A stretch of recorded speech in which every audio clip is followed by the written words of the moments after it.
할렐루야. 오늘 저는 이사야 54장 말씀으로 여러분과 은혜를 나누고자 합니다. 저는 어릴 때 짐승들이 새끼를 낳는 것을 보면서 나도 그런 비슷한 의미를 가지고 출생했다, 그렇게 생각을 했어요. 짐승들이 새끼 낳는 것처럼 우리 인간도, 우리가 학교에서 고등동물이라 배웠잖아요. 그래서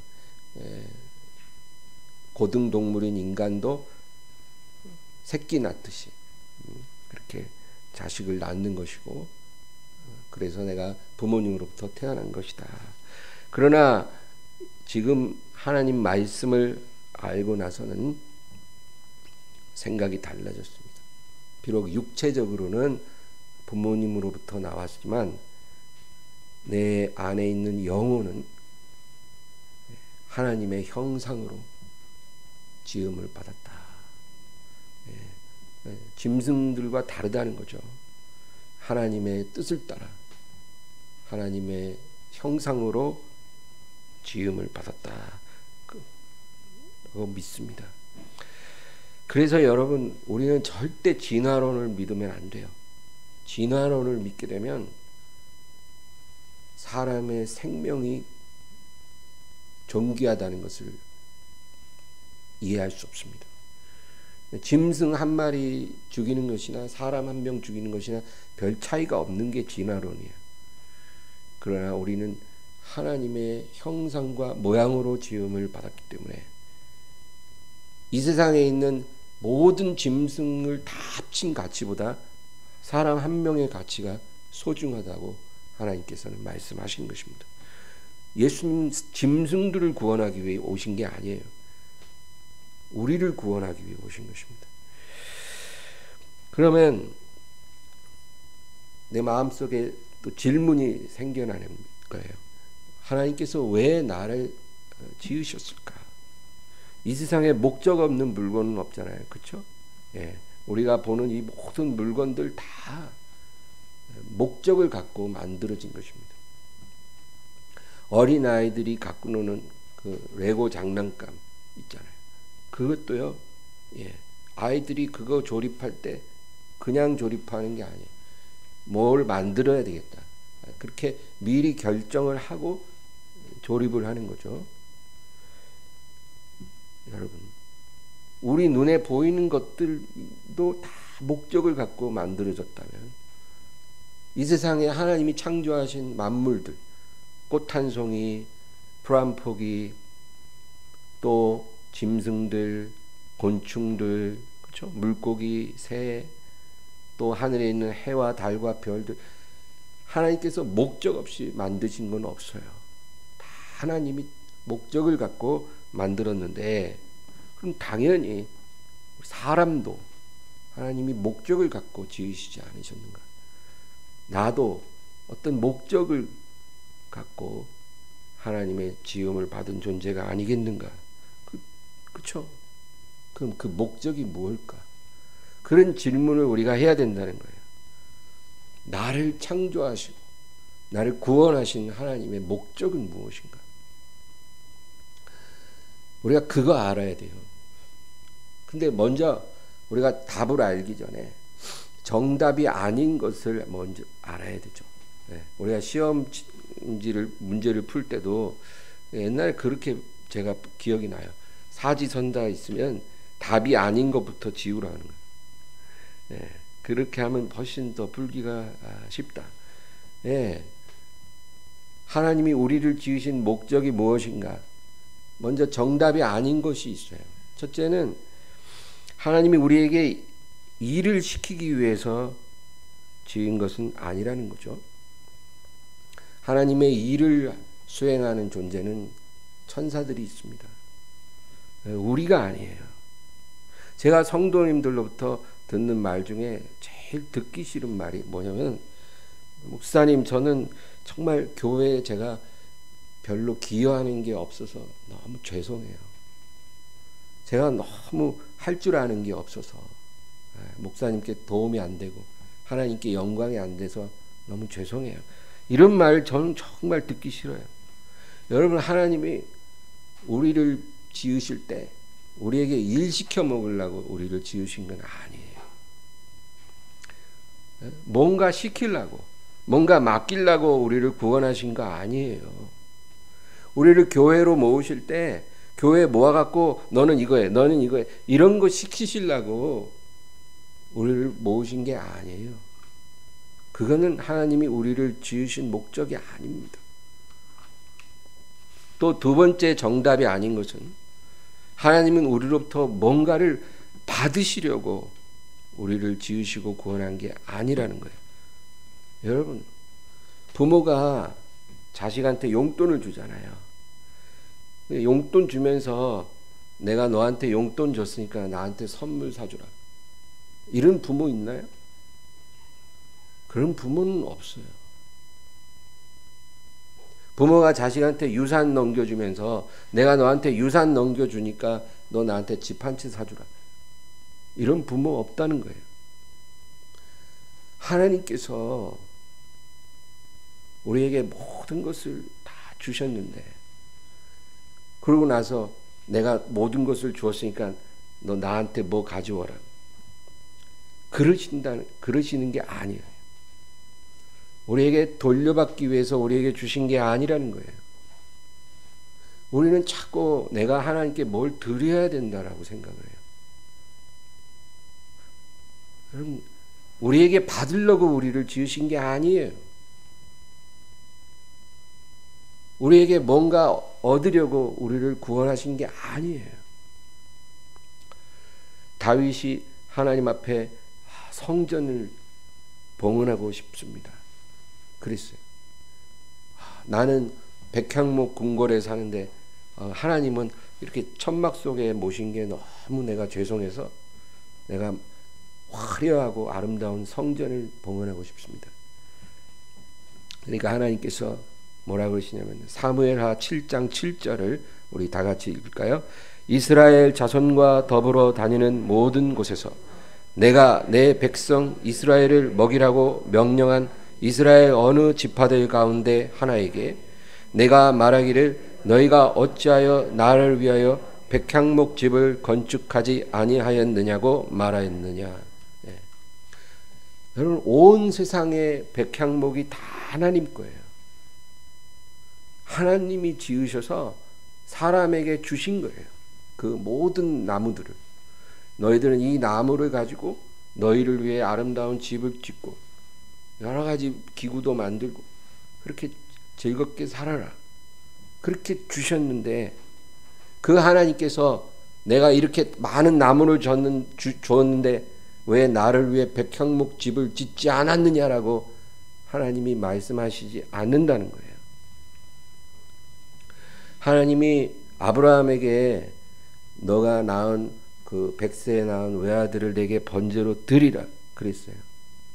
그럼 여러분, 하나님이 정말로 재물을 받고 싶어서 그런 걸까요? 아니죠. 하나님은 재물을 원한 것이 아니라 아브라함이 그것까지도 순종할 수 있는지 시험해 보신 거예요.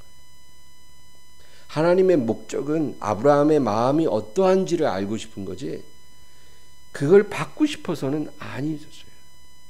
만약에 우리가 이 세상 살면서 하나님이 나에게 뭐를 드리라라고 하신다면 여러분 분명히 아세요. 하나님이 그것이 필요해서가 아니라 우리가 순종하는지 시험해 보시는 거예요. 그런 일은 절대 자주 일어나지 않아요. 일생에 몇 번 안 일어날 겁니다. 여러분, 어느 부모가 자식한테 뭘 달라고 요구하는 부모가 있을까요? 부모는 자식한테 할 수만 있으면 더 주려고 하는 거예요. 더 못 줘서 속상하는 거지. 내가 너한테 많은 것을 주었으니 너도 나한테 좀 가져와라. 이런 부모 별로 없어요. 제대로 된 부모는 그렇게 생각 안 한다는 거죠. 그러면 하나님 천지 만물을 창조하시고 우리에게 주셨는데 하나님이 뭘 가져오라고 하실 리가 없어요. 그게 필요한 게 아닌 거예요. 우리 인생에 몇 번 하나님이 혹시 뭘 달라고 성령을 통해 강하게 말씀하시거든. 여러분, 하나님이 그게 필요한 게 아니라 내 마음을 시험해 보려고 한다는 것을 기억하시기 바라요. 그리고 만약에 그런 일이 일어나거든 기뻐하시기 바랍니다. 저도 그래요. 하나님이 저한테 뭐 달라 그러면 저는 그게 제가 가진 전 재산이 됐든 또 무엇이 됐든 간에 전 굉장히 기뻐할 것 같아요. 별로 망설임이 없이 드릴 수 있어요. 왠지 아세요? 하나님이 우리를 그렇게 시험하실 때는요, 우리가 그 시험을 잘 통과할 때 엄청난 거를 준비한다는 거거든요. 항상 하나님은 그렇게 일하세요. 그렇기 때문에 그렇게 요구하실 때는 로또 맞은 거예요, 여러분.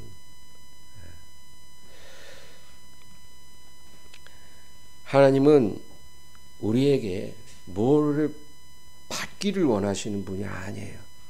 오히려 하나님은 자기 아들을 우리를 위해 주신 분이에요. 우리가 하나님 앞에 제사를 드릴 때 온전한 제사를 드리게 하시려고 그 제물까지 다 준비해 주신 분이에요.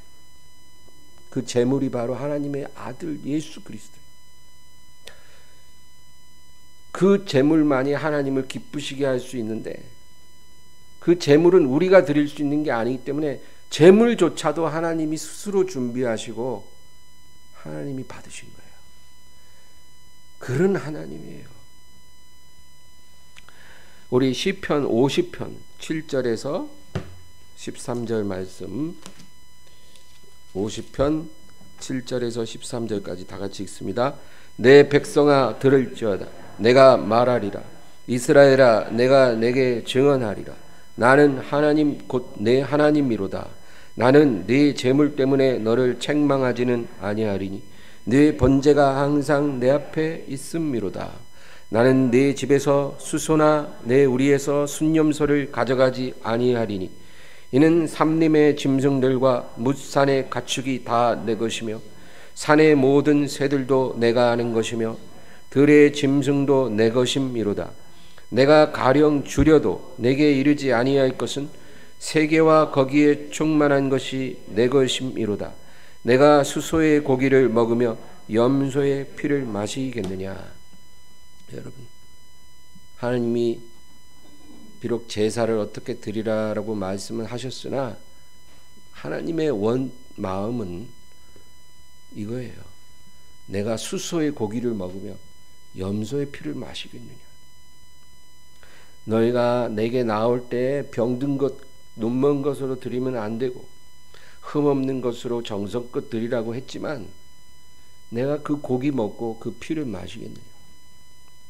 내가 가령 줄여도 너에게 달라고는 하지 아니하리라. 왜냐하면 천산의 생축들이 다 내 것이기 때문이다. 여러분, 우리가 하나님을 알아야 돼요.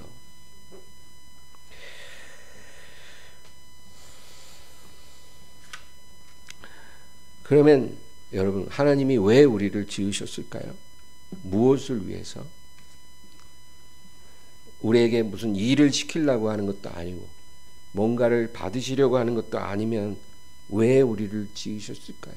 왜 우리를 아들의 피로 두고 샀을까요? 예. 여러분, 부모가 이제 아기를 낳잖아요, 그렇죠? 예. 아기가 태어나면 그 태어난 아기를 그 부모가 바라보면서 정말 한없이 들여다봅니다. 나를 쏙 빼닮은 그런 생명이 우리 몸에서 나왔다라는 게 너무 신기하고 기쁜 거죠. 그래서 부모는 그 아기를 그냥 한없이 쳐다보고 너무 행복해합니다. 그 마음이 바로 우리를 지으실 때 하나님의 마음이에요. 그 부모가 아기로부터 내가 이 아기 키워서 뭐 시켜 먹어야지, 뭐 받아 먹어야지, 이런 마음을 갖고 아기를 낳는 사람은 없어요. 그냥 그 아기가 태어난 것 자체만으로도 그렇게 기쁠 수가 없는 거예요. 하나님도 우리를 창조하실 때 바로 똑같아요. 성경을 보면 모든 피조물 안에는 하나님의 형상이 있다라고 말합니다. 우리 로마서 1장 20절을 다 같이 읽습니다. 창세로부터 그의 보이지 아니하는 것들 곧 그의 영원하신 능력과 신성이 그가 만드신 만물에 분명히 보여 알려졌나니 그러므로 그들이 핑계하지 못할지니라. 그의 영원한 능력과 신성이 그가 만드신 만물에 분명히 보인다는 거예요. 꽃 한 송이, 풀 한 포기에도 하나님의 신성과 능력이 그 안에 보인다는 거예요. 여러분, 그래서 하나님이 창조를 하실 때 첫째 날 빛을 창조하시고 하나님이 보시기에 좋았더라. 또 그 다음 날 또 창조하시고 하나님이 보시기에 심히 좋았더라. 그 다음 날도 하나님이 보시기에 심히 좋았더라. 왜 그러셨을까요? 하나님의 신성이 나타나는 그 피조물들을 볼 때 하나님이 보시기에도 좋은 거예요. 그런데 하나님께서는 그런 피조물들 속에 자신이 드러나는 정도가 아니라 자기를 완전히 빼닮은 자식 같은 피조물을 만들고 싶으신 거예요. 그래서 사람을 지으실 때는 말씀으로 짓지 않고 하나님이 손수 빚으셨어요. 그리고 그 코에다가 숨을 불어넣어서 하나님의 모양과 형상을 따라 사람을 지으시고 얼마나 기뻐하셨는지 몰라요. 마치 아기가 태어났을 때 그 아기를 바라보는 부모 마음처럼 하나님도 사람을 보시면서 그렇게 기뻐하신 거예요. 여러분, 그래서 하나님의 기쁨을 위해 우리가 지음 받았다는 거예요. 그러니까 우리가 하나님을 위해 무슨 일을 하고 하나님께 무엇을 드리고 그래서 하나님을 기쁘시게 하는 게 아니에요. 우리는 지음 받은 그 존재 자체가 하나님의 기쁨이에요. 우리를 보실 때 하나님이 그 자체로 기뻐하세요. 그걸 믿으시기 바랍니다. 하나님은 우리가 부모님으로부터 육적으로 태어날 때도 기뻐하세요. 왜냐하면 그 출생도 하나님의 능력으로 되어진 것이기 때문에 우리가 육적으로 부모님으로부터 나올 때도 기뻐하시지만 우리가 영적으로 태어날 때 하나님은 훨씬 더 기뻐하십니다. 영적으로 태어날 때 더 기뻐하세요. 우리가 잃었다가 찾은 자식이기 때문에 그래요. 여러분, 어제 본 아들 오늘 또 보면 뭐 그 느낌하고 부모 입장에서 어제 내 자식 봤는데 오늘 또 본 거하고 아니면 10년 전에 실종돼서 사망 신고까지 했는데 그 아들이 살아서 돌아왔을 때 그 느낌하고 똑같을 수 없잖아요. 그렇죠? 네. 그래서 하나님은 우리가 영적으로 태어날 때 그런 기쁨을 느껴요. 죽었다가 살아나온 아들이에요. 잃었다가 찾은 아들이에요. 그래서 하나님이 얼마나 기뻐하는지 몰라요. 그래서 성경에 그 둘째 아들이 그 탕자가 아버지에게 돌아가니까 아버지가 너무 기뻐갖고 맨발로 나와서 끌어안고 입 맞추고 송아지 잡아서 잔치하잖아요. 그러니까 큰아들이 얼마나 화가 나요. 아버지한테 가서 아버지, 저는 늘 아버지 밑에서 있었는데 전을 위해서는 염소 새끼 하나 친구들과 함께 즐기게 하지 않게 하시더니 저 둘째가 아버지 재산 다 말아먹고 저렇게 염치도 없이 돌아가는데 송아지를 잡아서 마을 잔치를 하십니까? 근데 부모 마음은 그런 거예요. 그래서 우리가 하나님께 영적으로 돌아와서 예전의 모습으로 회복되면 하나님 그냥 잔치하고 난리가 나요. 성경은 과장된 게 아니에요. 오히려 진실을 축소해서 보여주는 거예요. 누가복음 15장에는 잃은 양 비유가 나와요. 어떤 사람이 양 100마리가 있는데 한 마리가 없어.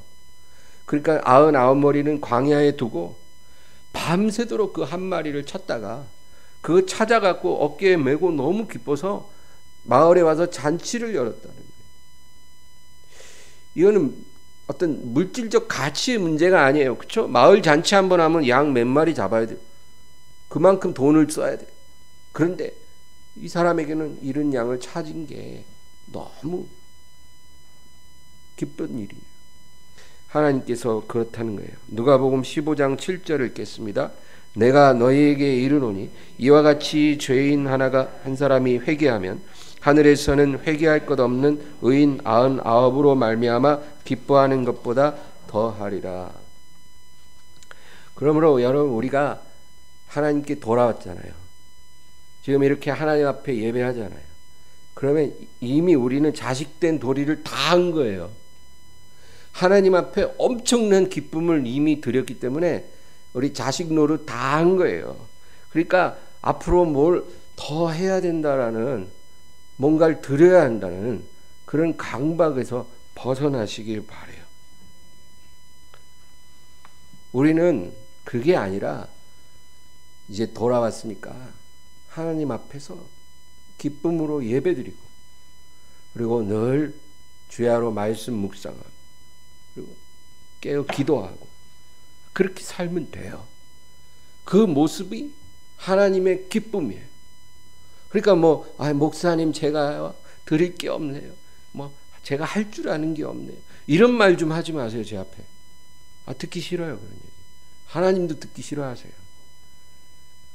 누가 일 시키려고 받아먹으려고 하나님이 교회로 오라는 거 아니거든요.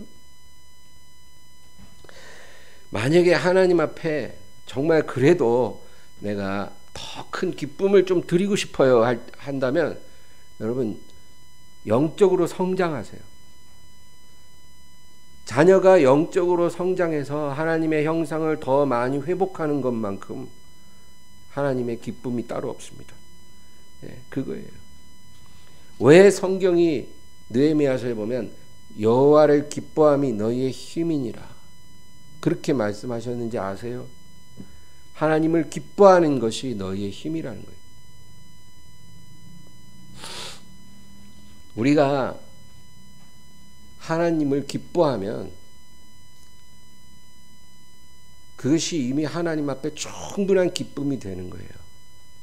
우리가 하나님 앞에 나와 예배드리면, 하나님께 우리가 주목하고 집중하면 그 자체로도 하나님 앞에 이미 충분한 기쁨이 되기 때문에 하나님이 우리 편이 되어주시고 우리의 앞에 행하시고 우리에게 복을 내려주시는 거예요. 그러니까 하나님을 기뻐하는 게 우리 힘이에요. 우리의 능력이에요. 하나님을 기뻐하는 게 최고의 투자고, 하나님을 기뻐하는 게 최고의 재테크예요. 하나님을 기뻐하는 게 가장 확실한 미래 준비예요. 우리 자신을 보호하는 거예요. 그래서 여호와를 기뻐함이 너희의 힘이라. 이 말씀을 어린아이같이 믿고 이 믿음으로 사는 거, 그 사람이 바로 천국에 넉넉히 들어갈 사람입니다. 그래서 우리 마음속에서 혹시 그런 소리가 들릴 수 있어요. 야, 너는 못난이야. 응? 너는 너무 부족한 사람이기 때문에 하나님께서 너를 기뻐하실래야 하실 수가 없어. 이런 마음이 들어오거든. 여러분 스스로에게 그렇게 말하세요. 하나님은 나의 능력이나 나의 행위를 기뻐하시는 분이 아니다. 하나님은 나를 기뻐하시는 분이다. 나를 원하시는 하나님이지 내가 가진 행위, 내가 가진 능력을 원하시는 하나님이 아니다 라고 여러분 선포하시고 그렇게 속삭이는 마귀를 내쫓으시길 바랍니다. 또 한 가지 하나님이 우리를 지은 목적이 있어요.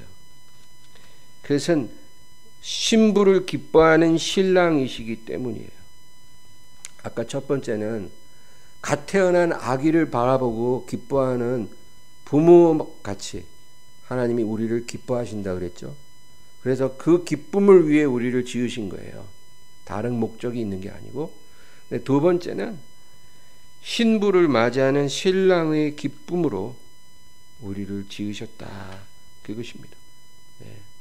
에베소서 5장 31, 32절을 다 같이 읽습니다.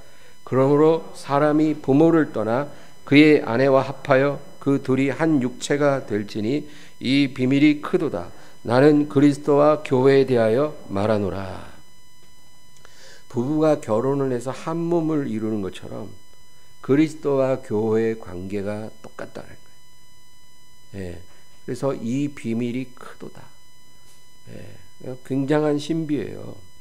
여러분 성경을 읽어보면 하나님과 그의 백성의 관계를 여러 가지로 묘사하는데 특별히 구약 성경에는 하나님과 이스라엘의 관계를 남편과 아내로 묘사를 해요. 그래서 이스라엘을 집 나간 아내, 부정한 아내라고 말을 합니다. 그래서 결론적으로 결혼이 파탄 났다는 거예요. 그게 구약이에요. 하나님이 이스라엘과 결혼했는데 하나님의 아내된 이스라엘이 집을 나갔어요. 딴 남자를 사랑해서 집을 나갔고 결혼이 파탄 났다. 그래서 하나님이 돌아오라는 거죠. 내가 너를 기다리고 있으니까 너 자신을 다시 정결케 하고 내게 오라. 그 얘기예요. 근데 신약 성경은 이제 교회가 예수 그리스도와 약혼을 했다라는 거예요. 약혼. 그리고 지금 현재 결혼식 날짜를 기다리면서 기다리는 것이 신부된 교회라는 거죠. 신랑이 언제 오냐? 그 날과 그 시를 알 수 없으나 아버지가 아시느니라. 그래서 마지막 나팔 소리 들릴 때 도둑같이 신랑이 오셔서 준비하고 있는 신부를 데려가신다. 그렇게 성경은 말하고 있는 거죠. 그래서 예수님과 교회가 약혼을 했는데 여러분 우리가 이 교회라고 할 때 이것을 전체 어떤 그런 조직으로 생각하면 안 돼요. 우리 각 사람이 교회예요. 교회는 조직이 아니고 유기체라고 그러잖아요. 그래서 사람이 모인 곳이 교회지 건물이나 조직을 말하는 게 아니라는 거죠. 그러니까 나도 교회고 여러분 한 사람 한 사람이 다 교회인 거예요. 그러니까 주님은 각 사람과 약혼하신 거예요. 그래서 열 처녀 비유에 보면 그 처녀들이 다 신랑을 기다리는 신부들인데 열 처녀가 다 각각의 인격을 갖고 신랑을 기다리고 있잖아요. 그래서 어떤 처녀들은 등과 기름을 다 준비하고 있고 어떤 처녀들은 등은 있지만 기름이 없더라. 각각의 인격이에요. 우리 각자가 신랑을 맞이하는 신부다 그 얘기예요. 계시록에는 4대 교회라고 하는 교회가 나옵니다. 이 4대 교회가 예수님으로부터 뭐라고 야단을 맞았냐면 너는 살았다는 이름은 가졌지만 실은 죽은 자라.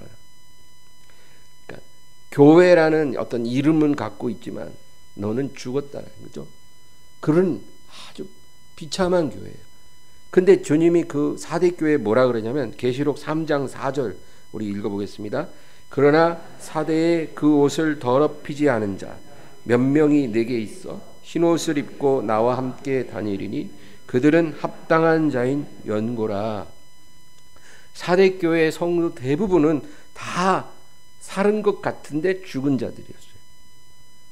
근데 그 중에 몇 명은 그 옷을 더럽히지 않았기 때문에 나와 함께 있으리라. 그 얘기죠. 왜냐하면 그들은 합당한 자인 연고라. 뭐에 합당하다는 거예요? 결혼하기 합당한 신부라 이 말이에요. 그 결혼에 합당한 신부이기 때문에 그 몇 명은 나와 함께 있으리라.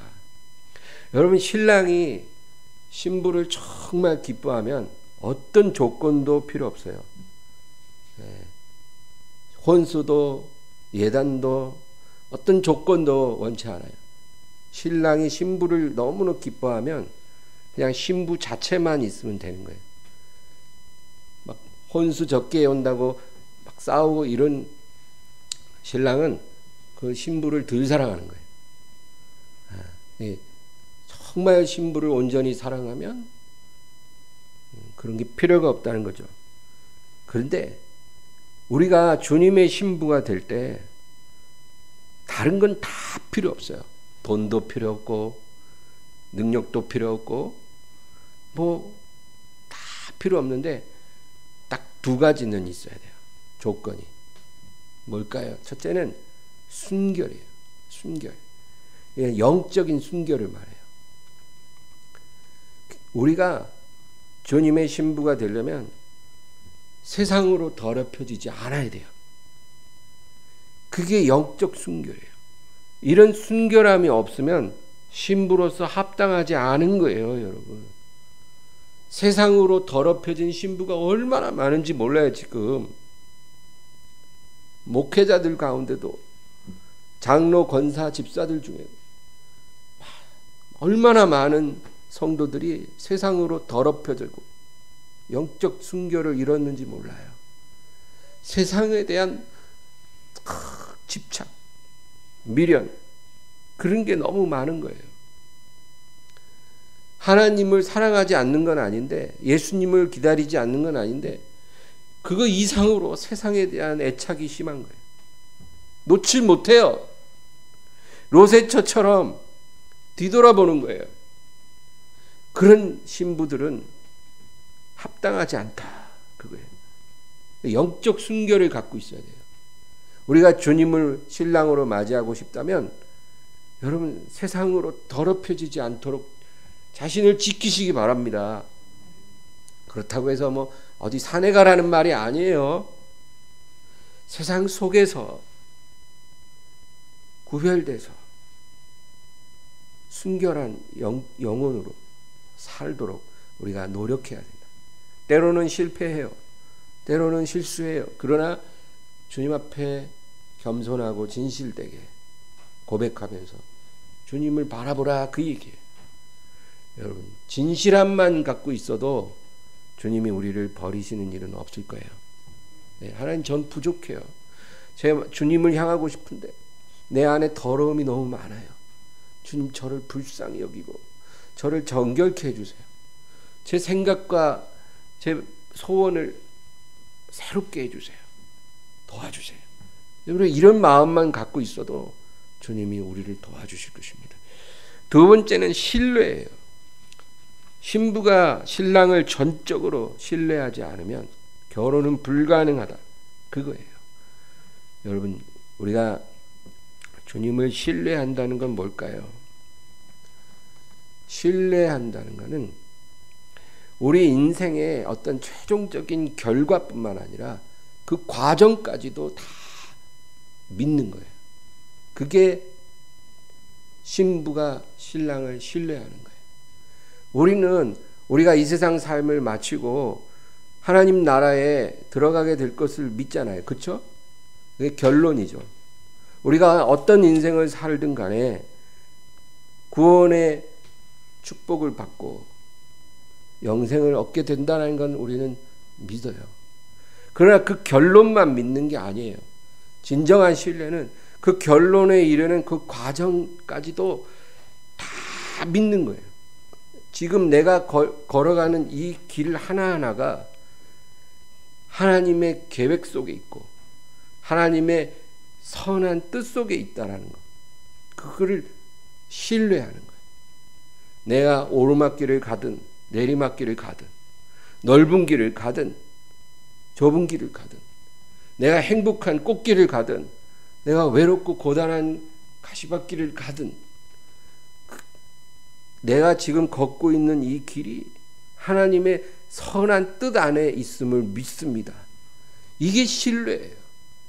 과정도 믿고 결론도 믿는 거. 지금 주님이 우리 안에 계시잖아요. 그 영으로 우리와 함께 하거든요. 우리가 주님과 결혼식 하기 전에는 그 영이 우리와 함께 하는 거예요. 그 영을 따라 인도하시는 대로 가는 거예요.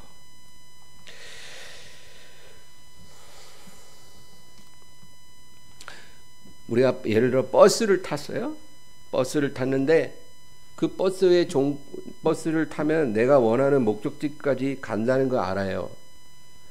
근데 그것만이 아니라 그 버스가 어떤 경로를 통해 그 목적지까지 가든지, 내가 원하는 코스로 가든 아주 빠른 지름길로 가든 아니면 아주 멀리 돌아가든 그것조차도 운전사를 믿고 맡기는 거죠.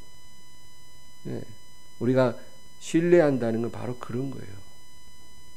우리 인생의 운전수는 내가 아니라 성령이시거든요. 주님의 영이시거든요.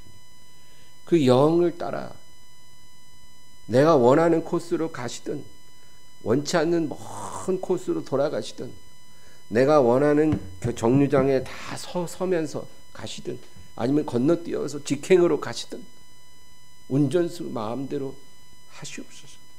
저는 믿고 목적지까지 가겠습니다. 그거죠. 여러분 그렇게 살기를 바랍니다. 오늘 본문 이사야 54장 6절에서 8절 말씀, 6절에서 잠깐만요. 8절까지 다 같이 읽습니다. 여호와께서 너를 부르시되 마치 버림을 받아 마음에 근심하는 아내 곧 어릴 때 아내가 되었다가 버림을 받은 자에게 함과 같이 하실 것임이라. 내 하나님께서 말씀하셨느니라. 내가 잠시 너를 버렸으나 큰 긍휼로 너를 모을 것이요 내가 넘치는 진노로 내 얼굴을 내게서 잠시 가렸으나 영원한 자비로 너를 긍휼히 여기리라. 내 구속자 여호와께서 말씀하셨느니라. 아멘. 지금 하나님이 이스라엘을 다시 부르시는 거예요. 근데 여기 보면 예전에 아내 되었다가 부정함으로 버림받은 아내를 다시 부르는 것 같이 하나님이 너를 부르신다는 거예요. 내가 과거에는 너를 버렸으나 큰 긍휼로 모을 것이고 넘치는 진노로 내 얼굴을 가렸으나 영원한 자비로 너를 긍휼히 여겨서 너를 다시 부르노라. 근데 여러분 이 말씀은 이스라엘에게만 해당되는 말이 아니고 바로 신부된 우리도 이 말씀이 해당이 돼요. 왜냐하면 우리는 예수님과 약혼한 신부인데 결혼식 때까지 신랑이 올 때까지 처음 사랑을 잘 지키고 있는 게 아니기 때문이에요. 우리는 많이 변질돼 버렸어요. 많이 퇴색해 버렸어요. 신랑이 늦게 온다고 우리는 신랑에 대한 처음 사랑이 많이 약해져서 지금은 세상과 연애를 하기 시작했어요. 세상과 막 썸을 타요. 신랑이 아닌 다른 남자들과 데이트하고 그래요. 그래서 지금 이와 같이 연약해진 변질된 신부들에게 주님께서 말씀하신 거예요. 돌아와라.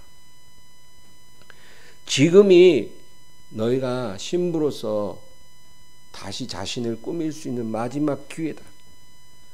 너희 더러워진 예복을 지금 빨아야 된다는 거예요. 지금 빨아 입고 신랑을 기다리지 않으면 이제는 늦는다는 거예요. 여러분, 그래서 지금 우리 이 말씀을 귀히 여겨야 돼요. 마지막 나팔은 두 번은 안 울린다는 거예요. 딱 한 번만 울린다는 거예요. 신랑 오실 때 딱 한 번만 울려요. 그때 그 나팔 소리를 듣고 신랑을 맞으러 나가지 못하면 영원히 그 기회를 못 얻는 거예요. 그러니까 지금이 마지막 기회. 예복을 돌아보세요. 처음 사랑할 때 약혼남이 주고 간 예복이 좀 깨끗한가? 아니면 오염됐는가? 지금 빨아서 깨끗이 하면 우리가 신랑을 넉넉히 맞고 그 예비한 나라에 우리는 들어가게 될 것입니다. 우리 말씀을 생각하면서 우리 간절히 기도합니다. 주여